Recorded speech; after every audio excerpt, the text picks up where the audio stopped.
പ്രിയപ്പെട്ട കുട്ടികളെ, നിങ്ങൾക്കെല്ലാവർക്കും +1 മാത്തമാറ്റിക്സിന്റെ പുതിയൊരു ചാപ്റ്ററിലേക്ക് സ്വാഗതം. നമ്മൾ ഇന്ന് ഡിസ്കസ് ചെയ്യാൻ പോകുന്നത് നമ്മളുടെ രണ്ടാമത്തെ ചാപ്റ്ററായ റിലേഷൻസ് ആൻഡ് ഫങ്ഷൻസ് ആണ്. നിങ്ങൾ കഴിഞ്ഞ ചാപ്റ്ററിൽ, അതായത് ഒന്നാമത്തെ ചാപ്റ്ററിൽ സെറ്റ് എന്ന ചാപ്റ്ററിൽ പഠിച്ച കാര്യങ്ങളുടെ കണ്ടിന്യൂവേഷൻ ആണ് ഈ ചാപ്റ്ററിലും ഉള്ളത്. അതിനാൽ നമ്മൾ ആദ്യം നിങ്ങൾ കഴിഞ്ഞ ചാപ്റ്ററിൽ പഠിച്ച കാര്യങ്ങളെ പറ്റി ഒന്ന് ജസ്റ്റ് റിവൈസ് ചെയ്ത ശേഷം ഈ ചാപ്റ്ററിലേക്ക് കടക്കാം. ഇവിടെ നോക്കുക. Here we have a set A. Set എന്താണെന്ന് നിങ്ങൾക്ക് അറിയാം. What is a set? Set is a collection of objects. Any collection of ഒബ്ജക്ട്സിനെ നമ്മൾ സെറ്റ് എന്ന് വിളിക്കുവോ? സെറ്റ് ആകണമെങ്കിൽ അതിന്റെ കൂടെ നമ്മൾ ഒരു വേർഡും കൂടെ ചേർത്തിട്ടുണ്ട്. അതെന്താണ്? Set is A well defined collection of objects എന്നുള്ളതാണ്. ഇവിടെ എ എന്ന set, is it a well defined collection of objects? What do you mean by well defined? എന്താണ് വെൽ ഡിഫൈൻഡ് എന്ന് പറഞ്ഞാല്? നമുക്കിപ്പോ ഒരു എലമെന്റ്, ഫോർ എക്സാമ്പിൾ എഫ് എന്നൊരു element കിട്ടിയാല് ആ എലമെന്റ് നമുക്ക് തന്നിരിക്കുന്ന സെറ്റിനുള്ളിൽ ഉണ്ടോ ഇല്ലയോ എന്ന് നമുക്ക് ഉറപ്പിച്ച് പറയാൻ സാധിക്കണം. അങ്ങനെ ഒരു ഡെഫിനിഷൻ ഈ സെറ്റിന് പുറകിൽ ഉണ്ടായിരിക്കണം. അങ്ങനെ ഒരു ഡെഫിനിഷൻ ഉള്ള കളക്ഷൻ ഓഫ് ഒബ്ജക്ട്സിനെയാണ് നമ്മൾ എന്തെന്ന് വിളിക്കുള്ളൂ? സെറ്റ് എന്ന് പേര് വിളിക്കൂ.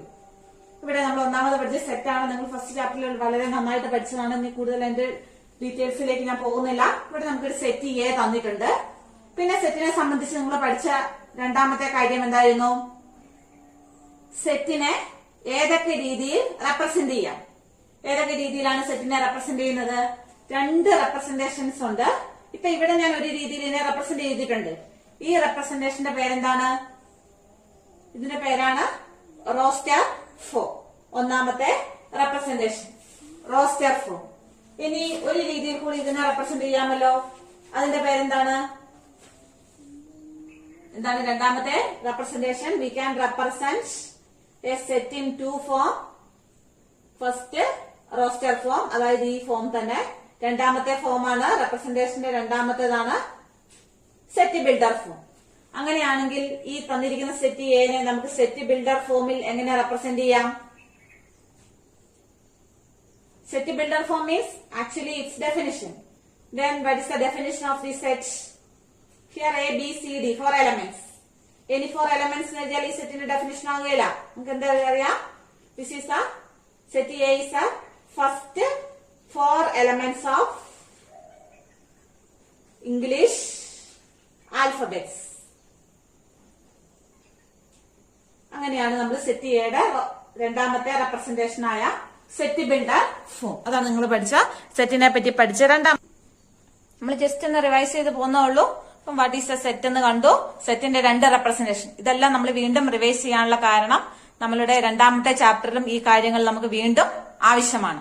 അതുകൊണ്ട് നിങ്ങൾക്ക് ഇതൊന്നും കൂടെ ഓർമ്മ പുതുക്കേണ്ടത് അത്യാവശ്യമുള്ളത് കൊണ്ടാണ് വീണ്ടും ഓർമ്മിപ്പിക്കുന്നത്. ഇപ്പൊ രണ്ട് രീതിയിൽ ഒരു സെറ്റിനെ നമുക്ക് റെപ്രസെന്റ് ചെയ്യാം. ഒന്ന് roster form, that is by just listing the elements of that set.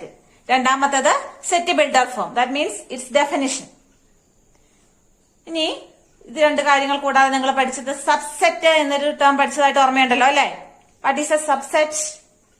Can you say an example for A subset of set A? Subset of set A. Okay, set B. We can call that set as B, and the subset is set AB.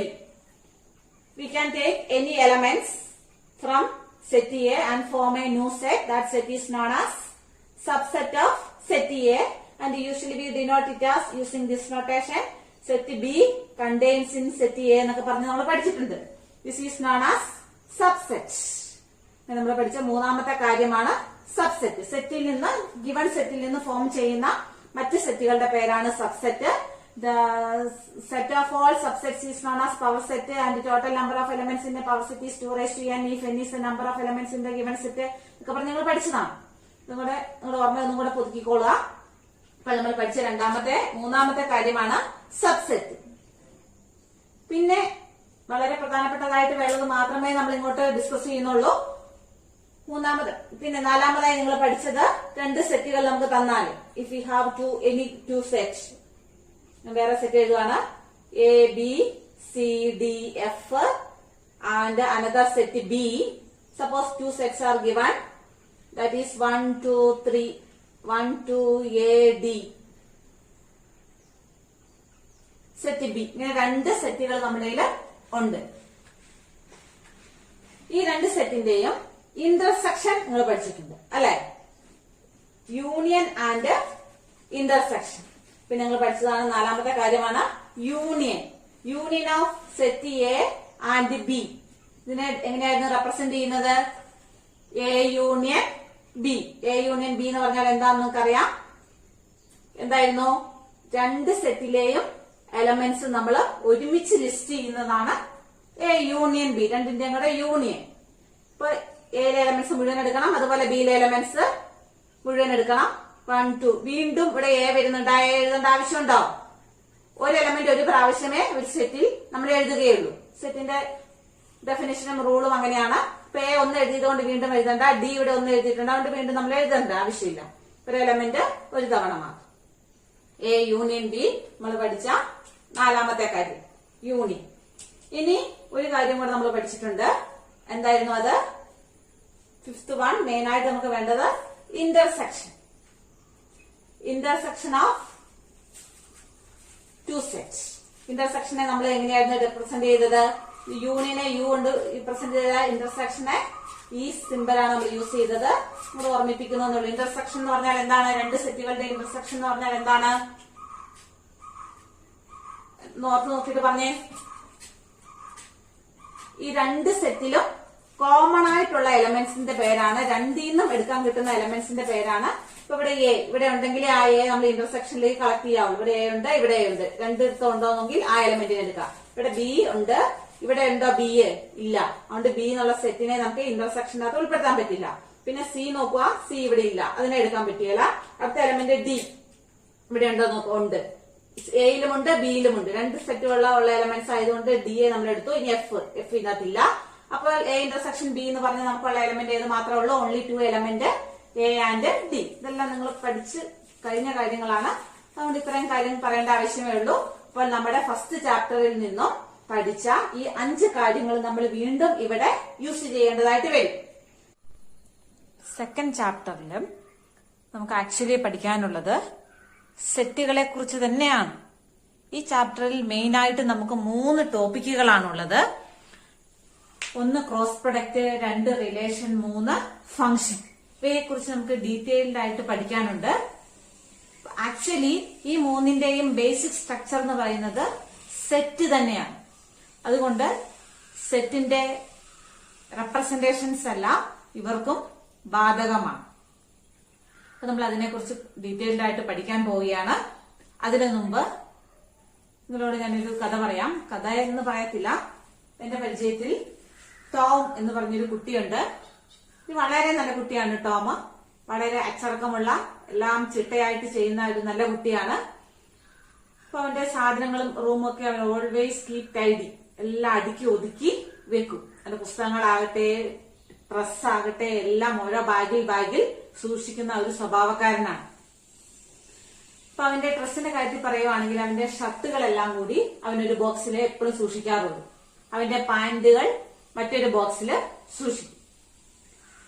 ഇവന്റെ ഒരു പ്രത്യേകത എന്ന് പറഞ്ഞാൽ നല്ല സ്വഭാവമാണ്, എല്ലാം അടുക്കി ഒതുക്കിയൊക്കെ വെക്കും എന്ന് പറഞ്ഞാലും അവനൊരു കുഴപ്പമുണ്ട്, തീരെ ഡ്രസ് സെൻസ് ഇല്ല. കിട്ടുന്ന ഷർട്ടിന് കിട്ടുന്ന പാന്റ് ഇട്ടിട്ട് പോകുന്ന ഒരു ടൈപ്പ് കുട്ടിയാണ്. അപ്പൊ അവന്റെ ഷർട്ട് എല്ലാം കൂടി അവന് ഇട്ട് വെക്കുന്ന ബാഗിന്റെ പേര്, ഫസ്റ്റ് ബാഗിൽ അവന്റെ ഷർട്ട് എല്ലാം കൂടി അവൻ സൂക്ഷിക്കും. പിന്നെ എ എന്ന പേര് കൊടുക്കാം. ഒന്നാമത്തെ ബാഗിന് എളുപ്പം കാണാൻ തിരിയാൻ വേണ്ടി എ എന്ന പേരിൽ ബാഗിന് പേരിട്ട് വെച്ചിട്ടുണ്ട്. അതിന്റെ പാന്റുകളെല്ലാം കൂടെ മറ്റൊരു ബാഗിൽ വെച്ചിട്ടുണ്ട്. ആ ബാഗിന് അവൻ ബി എന്ന പേരിട്ട് വെച്ചിട്ടുണ്ട്. അവൻ ആകെ 5 ഷർട്ടാണുള്ളത്. S1 S2 എല്ലാത്തിനും പെട്ടെന്ന് എല്ലാം ചെയ്യാൻ വേണ്ടി പേരും നമ്പറൊക്കെ ഇട്ട് വെച്ചിരിക്കുകയാണ്. 5 ഷർട്ട്, പാന്റുകളും 4 പാന്റേ ഉള്ളൂ. പാന്റിന് നമ്പർ ഇട്ട് വെച്ചിട്ടുണ്ട്. അവന് ഏത് പാന്റ് ഏതിന്റെ കൂടെ വേണേലും ഇടും. അപ്പോൾ അതുകൊണ്ട് അവന് കളറും കാര്യങ്ങളൊന്നും പ്രശ്നമല്ല. അവനിങ്ങനെ എല്ലാം അറേഞ്ച് ചെയ്ത് ഓൾറെഡി വെച്ചിട്ടുണ്ട്. ഒരു ദിവസം അവൻ S1 എന്ന ഷർട്ട് സെലക്ട് ചെയ്തു ഫസ്റ്റ് ബാഗിൽ നിന്നും. അപ്പൊ അവൻ ഏത് ബാൻഡായിരിക്കും B എന്ന ബാഗിൽ നിന്ന് സെലക്ട് ചെയ്യുന്നത്? ഒന്നാമത്തെ ദിവസം അവൻ ഒന്നാമത്തെ പാന്റ് എടുത്തിട്ടു. P1 എന്ന പാന്റ് സെലക്ട് ചെയ്തു. അങ്ങനെ അവൻ ക്രോസ് ചെയ്തു. ഷർട്ടും അവന്റെ അന്നത്തെ ഡ്രസ് അവന് ക്രോസ് ചെയ്തെടുത്തു. പിറ്റേ ദിവസം എന്ത് ചെയ്തു? ഈ S1 എന്ന ഷർട്ട് തന്നെ എടുത്തു. പിന്നെ രണ്ടാമത്തെ പാന്റ് എടുത്തിട്ടു. ആദ്യം തിരികെല്ലാന്ന് വിചാരിച്ച് വീണ്ടും ഈ S1 എന്നുള്ള ഷർട്ട് തന്നെ മൂന്നാമത്തെ പാന്റിന്റെ കൂടെ ഇട്ടു. അടുത്ത ദിവസം എന്ത് ചെയ്തു? ഈ ഇതേ ഷർട്ട് അടുത്ത പാന്റിന്റെ കൂടെ ഇട്ടു. നല്ല എളുപ്പമുള്ള പണിയാണ് അല്ലെ? അതേ അടുത്ത ദിവസം എന്ത് ചെയ്തു? ഇപ്പൊ 4 ദിവസം ആയതുകൊണ്ട് മാറ്റി രണ്ടാമത്തെ ഷർട്ട് എടുത്തു. അതും ഓരോ പാന്റിന്റെ കൂടെ മാറി മാറി ഇട്ടു. അതേപോലെ മൂന്നാമത്തെ ഷർട്ട് എടുത്തു. അതുപോലെ തന്നെ അവന് റിപ്പീറ്റ് ചെയ്തു. അങ്ങനെയാണെങ്കിൽ അവന് എത്ര ദിവസം ഡിഫറന്റ് ഡ്രസ് ധരിക്കാൻ പറ്റിയിട്ടുണ്ടാവും? ആലോചിച്ച് നോക്കിയേ. ഇപ്പൊ ആകെ 5 ഷർട്ടും 4 പാന്റും അല്ലേ ഉള്ളൂ. ഇപ്പൊ എത്ര ദിവസം ഡിഫറന്റ് ഷർട്ട് ധരിച്ചിട്ടുണ്ട്? ഡിഫറന്റ് രീതിയിൽ അവന് ഇപ്പൊ ഓരോ പാന്റ് ഷർട്ട് മാറ്റുമ്പോൾ വസ്ത്രം മാറിയല്ലോ അല്ലെ? ഇപ്പൊ എത്ര ദിവസം ഡിഫറന്റ് ടൈപ്പിൽ അവന് പോകാൻ പറ്റിയിട്ടുണ്ടാവും? വേറെ വേറെ ഡ്രസ് ഇട്ടിട്ട്. നിങ്ങൾക്ക് ഓരോ ദിവസം ഓരോ ഡ്രസ് ഇട്ട് പോകണമെന്നല്ലേ നിങ്ങൾക്ക് താല്പര്യം? അങ്ങനെ എത്ര ദിവസം വേറെ വേറെ ഡ്രസ് ഇട്ട് പോകാൻ പറ്റിയിട്ടുണ്ടാവും? എത്ര ദിവസം പോകാൻ പറ്റി? ഓക്കെ, ഞാനിത് മുഴുവൻ അവിടെ എഴുതിയിട്ടുണ്ടെന്ന് വിചാരിക്കുക.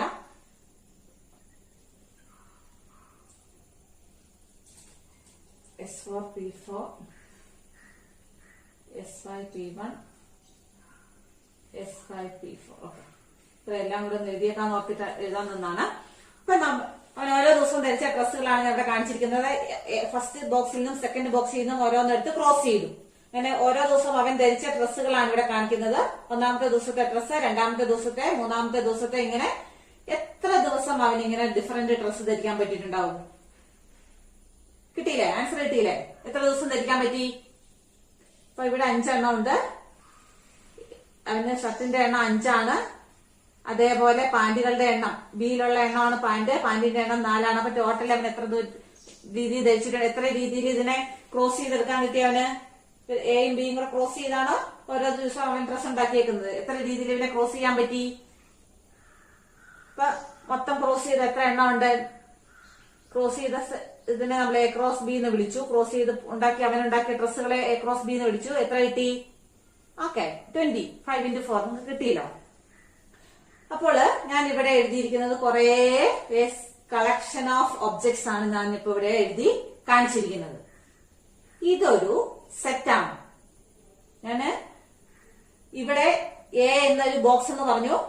ഈ എ എന്ന ബോക്സ് എന്ന് പറഞ്ഞാൽ അതിനകത്തുള്ളത് എന്താണ്? Shirt of top.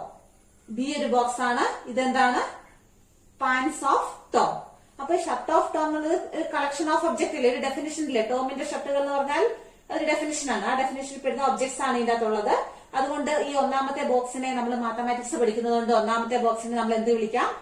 We can call it as A set. ഇപ്പൊ എ എന്ന് പറയുന്നത് സെറ്റ് ആണ്. ഇവിടെ ബി ടോമിന്റെ പാന്റുകൾ ആ ഡെഫിനിഷനിൽ ഉൾപ്പെടുന്നതാണ്.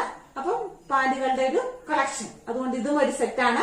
ഇതിനെ നമുക്ക് ബി എന്ന സെറ്റ് എന്ന് വിളിക്കാം. ഇപ്പൊ നമ്മുടെ 2 സെറ്റ് ഉണ്ട്, എയും ബിയും.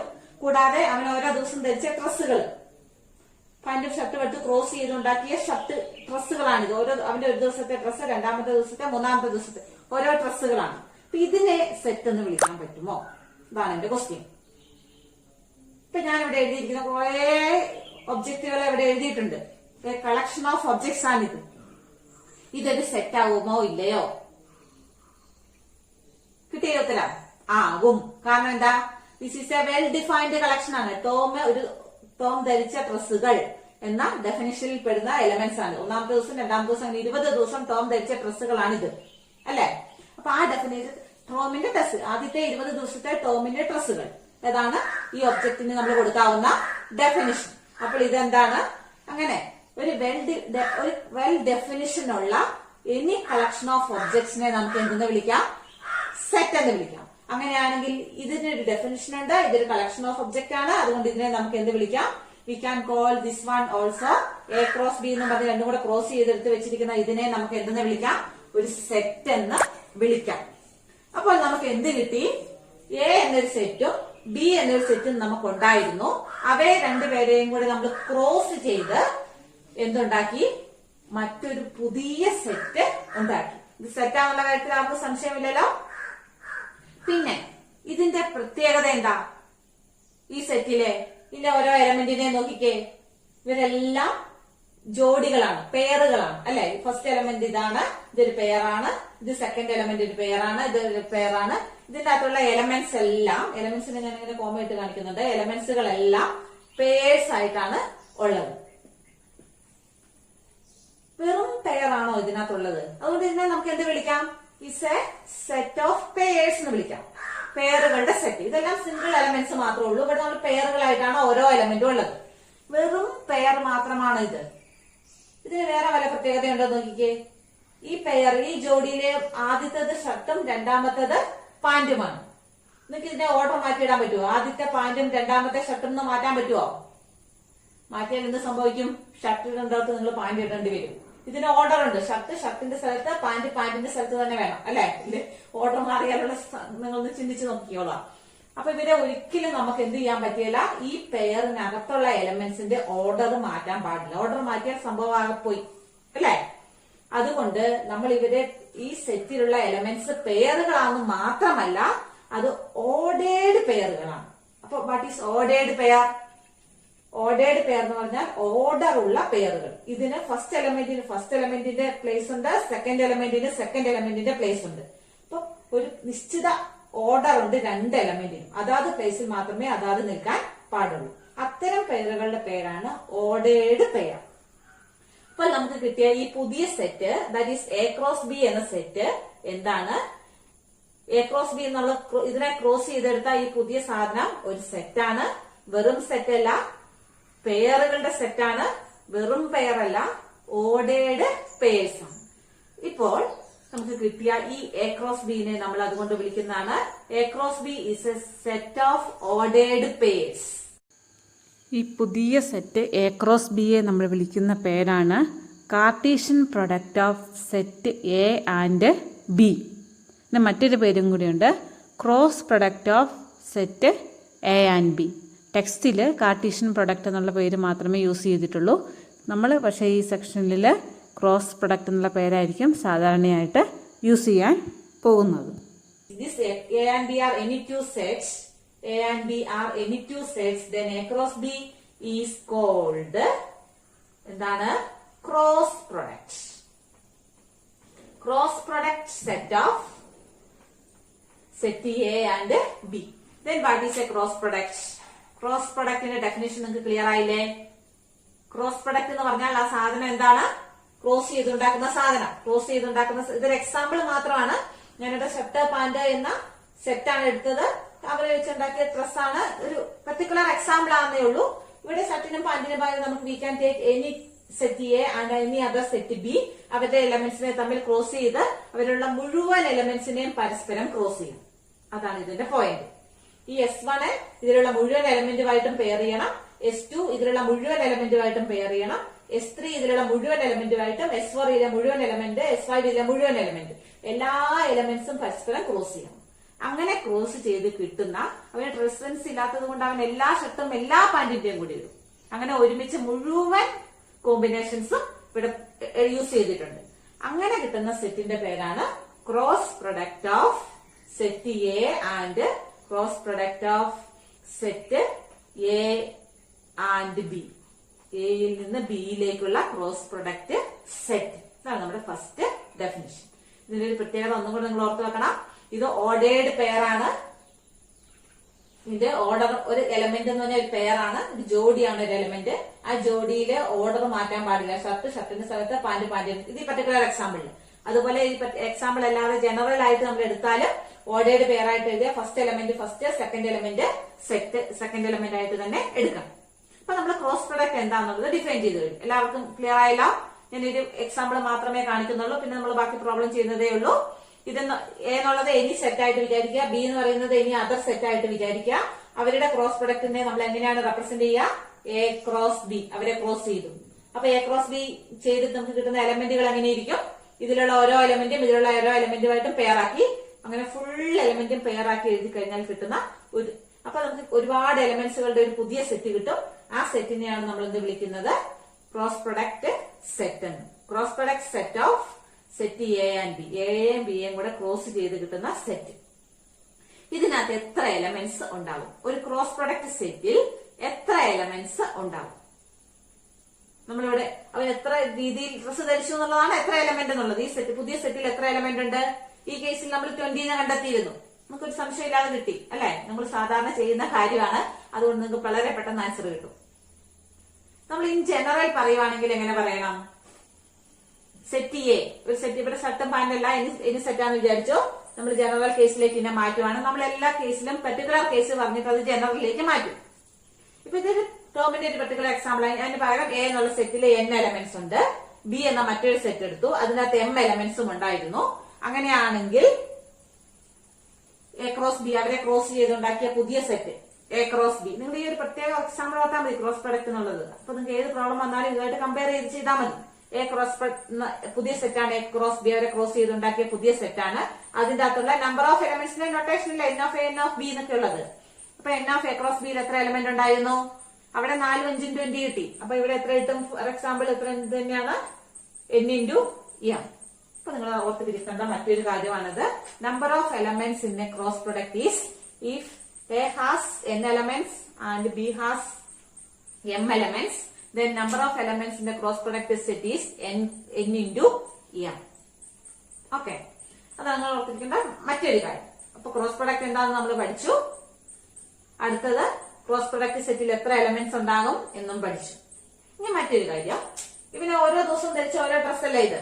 അപ്പൊ ഈ രണ്ട് ഡ്രസ്സും ഒരേ, അവന് ഇത് രണ്ടാമത്തെ ദിവസം ധരിച്ച ഡ്രസ്സ്, ഇത് മൂന്നാമത്തെ ദിവസം ഡ്രസ്സ്. അവൻ ഒരേ ഡ്രസ്സാണോ രണ്ടാമത്തെയും മൂന്നാമത്തെയും ദിവസം ധരിച്ചത്?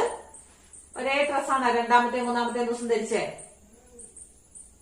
ആണോ? അതായത് ഈ രണ്ട് ഡ്രസ്സും സെയിം ആണോ എന്നാ ചോദ്യം. ഈ രണ്ട് ഡ്രസ്സും സെയിം ആണോ? അല്ല, അല്ലല്ലേ. കാരണം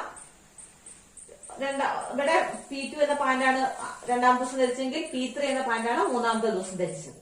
അപ്പൊ രണ്ട് ഡ്രസ്സും വേറെ വേറെ ഡ്രസ്സാണ്. അപ്പൊ ഇത് രണ്ടും സെയിം ഡ്രസ് അല്ല. അതായത് ഈ രണ്ട് എലമെന്റും നമ്മൾ എലമെന്റിലേക്ക് മാറിയാല്, മാത്സിലേക്ക് മാറിയാല് ഈ രണ്ട് എലമെന്റുകളും സെയിം അല്ല, അല്ലെ? അങ്ങനെയാണെങ്കിൽ ഈ രണ്ട് എലമെന്റും സെയിം ആകണമെങ്കിൽ എന്ത് വരണമായിരുന്നു? അല്ലെങ്കിൽ ഡ്രസ്സിലേക്ക് വരുവാണെങ്കിൽ ഈ രണ്ട് ഡ്രസ്സും സെയിം ആകണമെങ്കിൽ എന്ത് വരണമായിരുന്നു? ഇതിന്റെ രണ്ടിന്റെയും ഷർട്ടും ഒന്നായിരിക്കണം, ഇതിന്റെ രണ്ടിന്റെയും പാന്റും സെയിം ആയിരിക്കണം. ഷർട്ടും പാന്റും സെയിം ആണെങ്കിൽ ആ ഡ്രസ്സ് സെയിം ആണെന്ന് നമുക്ക് പറയാൻ പറ്റുള്ളൂ, അല്ലെ? അപ്പൊ രണ്ട് എലമെന്റ് ഓർഡേർഡ് പെയറുകളിൽ രണ്ട് എലമെന്റ്സ് ഈക്വൽ ആണെന്ന് പറയണമെങ്കിൽ XY എന്നൊരു എലമെന്റ് ഓർഡേർഡ് പെയർ, AB എന്നൊരു ഓർഡേർഡ് പെയർ, ഈ രണ്ട് ഓർഡേർഡ് പെയറുകൾ സെയിം ആകണമെങ്കിൽ, ഇത് അവൻ ഒരു ദിവസം ധരിച്ചത്, ഇത് വേറെ ഒരു ദിവസം ധരിച്ചത്, ഈ രണ്ട് ഡ്രസ്സും സെയിം ആണെന്ന് പറയണമെങ്കിൽ എന്ത് വേണം? ഒന്നാമത്തെ ദിവസത്തെ ഷർട്ടാ പാന്റ്, രണ്ടാമത്തെ ദിവസത്തെ ഷർട്ടാ പാന്റ്, ഇത് രണ്ടും ഒരേ ഡ്രസ്സ് ധരിച്ചാണ് രണ്ടു ദിവസം പോയെന്ന് പറയണമെങ്കിൽ എന്ത് വരണം? രണ്ട് ദിവസത്തെയും ഡ്രസ്സുകൾ സെയിം ആയിരിക്കണം, സോറി ഷർട്ടുകൾ സെയിം ആയിരിക്കണം. ഒന്നാമത്തെ ദിവസത്തെ ഷർട്ട് എക്സും രണ്ടാമത്തെ ഷർട്ട് എയും സെയിം ഷർട്ട് ആയിരിക്കണം, സെയിം ആണെന്ന് പറഞ്ഞാൽ ഈക്വൽ ആയിരിക്കണം. അതേപോലെ പാന്റ്, ഒന്നാമത്തെ ദിവസത്തെ പാന്റും രണ്ടാമത്തെ ദിവസത്തെ പാന്റ്, അതിനെ നമ്മൾ വിളിക്കുന്നത് ബി എന്ന പാന്റാണ്, ബി എന്ന പാന്റും സെയിം ആയിരിക്കണം, അല്ലെ? That is our second point. Another, ഇത് ഫസ്റ്റ് പോയിന്റ്. ഒന്നാമത്തെ ഡെഫിനേഷൻ പഠിച്ചു, ഇത് ഒന്നാമത്തെ ഫസ്റ്റ് പോയിന്റ്. ഇത് രണ്ടാമത്തെ പോയിന്റ്, ഇതാണ് വെരി ഇമ്പോർട്ടന്റ്. എന്താണ്? Second point. നമ്മൾ ഓർത്തിരിക്കേണ്ട, ക്രോസ് പ്രൊഡക്റ്റിനെ പറ്റി നമ്മൾ ഓർത്തിരിക്കേണ്ട രണ്ടാമത്തെ പോയിന്റ് ആണിത്. രണ്ട് ഓർഡേർഡ് പെയറുകൾ ഈക്വൽ ആകണമെങ്കിൽ എങ്ങനെ വേണം? അവയുടെ രണ്ടിന്റെയും ഫസ്റ്റ് എലമെന്റ് സെയിം ആയിരിക്കണം, രണ്ടിന്റെയും സെക്കൻഡ് എലമെന്റുകളും സെയിം ആയിരിക്കണം. ഷർട്ടും സെയിം ആയിരിക്കണം, പാന്റും സെയിം ആയിരിക്കണം. പാന്റുകൾ തമ്മിൽ സെയിം ആകണം, ഷർട്ടുകൾ തമ്മിൽ ഒരേ ഷർട്ടായിരിക്കണം, ഒരേ പാന്റ് ആയിരിക്കണം. എന്നാലേ ഒരേ ഡ്രസ്സാണ് നമുക്ക് പറയാൻ പറ്റുള്ളൂ. Common sense. അതാണ് നമ്മുടെ ഇതിൽ നിന്ന് ഓർത്തിരിക്കേണ്ട രണ്ടാമത്തെ പോയിന്റ്. ഇപ്പൊ നമ്മൾ ഒരു പോയിന്റ് ഇത് പഠിച്ചു, നമ്പർ ഓഫ് എലമെന്റ്സിന്റെ ക്രോസ് പ്രൊഡക്റ്റ്, അവൻ എത്ര രീതിയിൽ ഡ്രസ്സ് ധരിക്കാം എന്നുള്ളതാണ് നമ്പർ ഓഫ് എലമെന്റ്സ് ആയിട്ട് ഓർക്കേണ്ടത്. പിന്നെ അവന് ഒരേ ഡ്രസ്സാണോ 2 ദിവസം ധരിച്ചതെന്നുള്ള ചെക്കിങ്, ഒരേ ഡ്രസ്സാണോ ധരിച്ചതെന്നുള്ള ചെക്കിംഗ് ആണിത്. രണ്ടും ഷർട്ട് സെയിം പാന്റ് സെയിം, അങ്ങനെയാണെങ്കിൽ ഒരേ ഡ്രസ്സ്. അല്ലെങ്കിൽ ഏതെങ്കിലും ഒരെണ്ണം മാറ്റമാണെങ്കിൽ ഷർട്ട് സെയിം ആണ്, പക്ഷെ ഇവിടെ കണ്ടോ ഇത് രണ്ടും ഒരേ ഡ്രസ് അല്ല ധരിച്ചത്. ഷർട്ട് സെയിം ആണ്, പക്ഷെ എന്തല്ല പാന്റ് സെയിം അല്ല. അതുകൊണ്ട് ഇത് രണ്ടും 2 ഡ്രസ്സുകളാണ്. അപ്പൊ these 2 elements are not same, ഇത് രണ്ടും ഡിഫറെന്റ് ആണ്. ഇത് S1 P2 not equal to S1 P3. ഇപ്പൊ ഈക്വൽ എന്ന് പറയണമെങ്കിൽ ഈ രണ്ടും ശരിയായിരിക്കണം. ഇത് വളരെ പ്രധാനപ്പെട്ട ഒരു പോയിന്റാണ്. ഇനി അപ്പൊ നമ്മൾ ഈ പോയിന്റുമായി ബന്ധപ്പെടുത്തി ഈ എക്സാമ്പിളിനെ ബേസ് ചെയ്താണ് ഇപ്പൊ നമ്മൾ ക്രോസ് പ്രൊഡക്റ്റ് എന്നുള്ള ഡെഫിനേഷൻ പറഞ്ഞത്. നമ്പർ ഓഫ് എലമെന്റ്സിന്റെ ക്രോസ് പ്രൊഡക്റ്റ് പറഞ്ഞത് 2 എലമെന്റ്സ് എനി 2 എലമെന്റ്സ് എന്ന cross product set is equal എന്നുള്ള ഡെഫിനേഷൻ പറയാനും നമ്മൾ ഈ എക്സാമ്പിൾ തന്നെയാണ് യൂസ് ചെയ്തത്. ഇനി നമുക്ക് ഇതേ എക്സാമ്പിളിന്റെ കൂടെ ഇത്തരം കാര്യങ്ങൾ ഓർത്ത് വെക്കുക. നിങ്ങള് ഇതിന്റെ നോട്ടും കാര്യങ്ങളൊക്കെ എഴുതാൻ വേണ്ടി ഞാൻ ടെക്സ്റ്റിലെ പേജ് നമ്പർ ആയിരിക്കും പറയുന്നത്. ഞാൻ നോട്ട് ഇവിടെ എഴുതി കാണിക്കുന്നത്. ഇതൊക്കെയാണ് നമുക്ക് എഴുതേണ്ട കാര്യങ്ങള്, എഴുതി കാണിക്കുന്നില്ല. അത് നിങ്ങൾ ടെക്സ്റ്റ് നോക്കി നോട്ട് എഴുതിയാൽ മതിയാകും. നമുക്ക് ഒന്നാമത് ക്രോസ് പ്രൊഡക്റ്റ് സെറ്റിന്റെ ഡെഫിനേഷൻ എഴുതണം. A and B are any two set. അതിന്റെ ക്രോസ് പ്രൊഡക്റ്റ് സെറ്റിന്റെ definition, cross product is a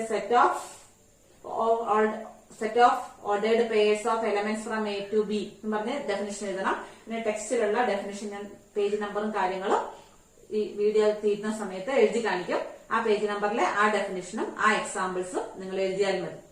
അല്ലാതെ ഞാൻ ബോർഡിലായിട്ട് എഴുതി കാണിക്കുന്നില്ല. ഇതിന്റെ കൂടെ ഒരു കാര്യം കൂടെ പറഞ്ഞു തീർക്കാനുണ്ട്. ഇവിടെ നമ്മൾ കണ്ടു A ക്രോസ് B എന്ന് പറയുന്നത് സെറ്റാണ്. സെറ്റ് ആണെങ്കിൽ നമ്മൾ നേരത്തെ കണ്ടതാണ് സെറ്റിൽ 2 രീതിയിൽ റെപ്രസെന്റ് ചെയ്യാം, അല്ലെ? ഇപ്പൊ ക്രോസ് പ്രൊഡക്റ്റ് എന്നുള്ളത് സെറ്റാണ്. അപ്പൊ ഈ സെറ്റിനെ 2 രീതിയിൽ റെപ്രസെന്റ് ചെയ്യാം. ഒന്ന് റോസ്റ്റർ ഫോം. റോസ്റ്റർ ഫോം എന്ന് പറഞ്ഞാൽ ഏത് ഫോമാണ്? അതിലുള്ള എലമെന്റ്സിനെ എല്ലാം ഡയറക്റ്റ് ലിസ്റ്റ് ചെയ്തിരിക്കുന്നത്, മൊത്തം എലമെന്റ് നേരെ പറക്കി എഴുതുന്നതാണ് റോസ്റ്റർ ഫോം. ഇതാണ് ഒരു റെപ്രസെന്റേഷൻ, ഇങ്ങനെ എഴുതാം. ഇനി വേറൊരു റെപ്രസെന്റേഷൻ കൂടി ഇല്ലേ, രണ്ടാമത്തെ റെപ്രസെന്റേഷൻ. രണ്ടാമത്തെ റെപ്രസെന്റേഷനെ നമ്മൾ വിളിക്കുന്ന പേരാണെന്ത്? സെറ്റ് ബിൽഡർ ഫോം, അല്ലെ? അപ്പൊ ഈ സെറ്റ് ബിൽഡർ ഫോം എന്ന് പറയുന്നത് എങ്ങനെ എഴുതും, അതാണ് നമ്മളിനി ആ കാര്യം കൂടെ നോക്കാനുണ്ട്. ഒന്ന് റോസ്റ്റർ ഫോമിലുള്ള റെപ്രസെന്റേഷൻ ആണ് ക്രോസ് പ്രൊഡക്റ്റിന്റെ എഴുതുക. ദിസ് ഈസ് ക്രോസ് പ്രൊഡക്റ്റിന്റെ റോസ്റ്റർ ഫോം ആണിത്. ഈ രണ്ടാമത്തെ റെപ്രസെന്റേഷൻ, ഇത് ഒന്നാമത്തെ റെപ്രസെന്റേഷൻ. ഇതേ സെറ്റിനെ തന്നെ A ക്രോസ് B എന്ന സെറ്റിനെ നമ്മൾ രണ്ടാമത്തെ രീതിയിൽ, അതായത് സെറ്റ് ബിൽഡർ ഫോമിൽ എങ്ങനെ റെപ്രസെന്റ് ചെയ്യുന്നു. സെറ്റ് ബിൽഡർ,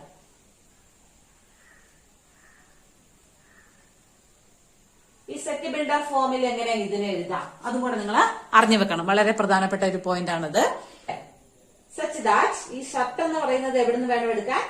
A എന്ന ബോക്സിൽ നിന്ന് എടുക്കുന്നതാണ് ഷർട്ടുകള്. ആൻഡ് P എന്ന് പറയുന്നത് എവിടുന്ന് എടുക്കണം? B എന്ന ബോക്സിൽ നിന്ന് എടുക്കുന്ന പാന്റ്. ഈ A ക്രോസ് B എന്ന സെറ്റിന്റെ സെറ്റ് ബിൽഡർ ഫോം ആണ് ഞാൻ ഇവിടെ എഴുതി കാണിച്ചിരിക്കുന്നത്. സെറ്റ് ബിൽഡർ ഫോം, അതായത് ഡെഫിനിഷൻ. അപ്പൊ ഈ സെറ്റിനെ രണ്ടാമത്തെ രീതിയിൽ റെപ്രസെന്റ് ചെയ്യുന്നത് എങ്ങനെയാണ്? ഇപ്പൊ എപ്പോഴും ക്രോസ് പ്രൊഡക്റ്റിന്റെ സെറ്റ് ബിൽഡർ ഫോമിലുള്ള റെപ്രസെന്റേഷൻ എന്താണ്? Set of all ordered pair. ഇവിടെ ഞാൻ ഈ പെർട്ടിക്കുലർ എക്സാമ്പിൾ ആയതുകൊണ്ടാണ് SP എന്ന് കാണിച്ചിരിക്കുന്നത്. Such that S belongs to first set and P belongs to second set. In general ആണെങ്കിൽ നമ്മൾ എങ്ങനെ കാണിക്കും? Set of all AB, any element AB such that A belongs to A and A, ഇതിലെ ആദ്യത്തെ element first സെറ്റിൽ നിന്നും second element B എന്ന രണ്ടാമത്തെ സെറ്റിൽ നിന്നും വേണം എടുക്കാൻ. This is the set builder representation of the cross product. ഈ കാര്യം കൂടി നിങ്ങൾ പ്രധാനപ്പെട്ടതായിട്ട് ഓർക്കണം. ഒന്ന് റോസ്റ്റർ ഫോമിലുള്ള നൊട്ടേഷൻ, 2 സെറ്റ് ബിൽഡർ ഫോമിലുള്ള നൊട്ടേഷൻ. ഇപ്പൊ മൊത്തം നമ്മൾ 4 കാര്യങ്ങൾ പറഞ്ഞു കഴിഞ്ഞിട്ടുണ്ട്. 4 കാര്യങ്ങളും അറിയാവുന്ന നിങ്ങളൊന്ന് മനസ്സിൽ നോക്കുക. ഒന്ന്, what is a cross product.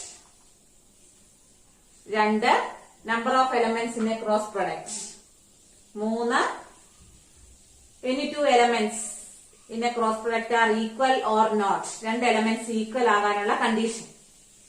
4, അതിന്റെ റെപ്രസെന്റേഷൻ. ക്രോസ് പ്രൊഡക്റ്റ് സെറ്റിന്റെ 2 രീതിയിലുമുള്ള റെപ്രസെന്റേഷൻ. ഒന്ന് റോസ്റ്റർ ഫോമിലുള്ള റെപ്രസെന്റേഷൻ ഡയറക്റ്റ് എഴുതുന്നത്, രണ്ട് ഡെഫിനിഷൻ സെറ്റ് ബിൽഡർ ഫോമിലുള്ള ക്രോസ് പ്രൊഡക്റ്റിന്റെ ഡെഫിനിഷൻ.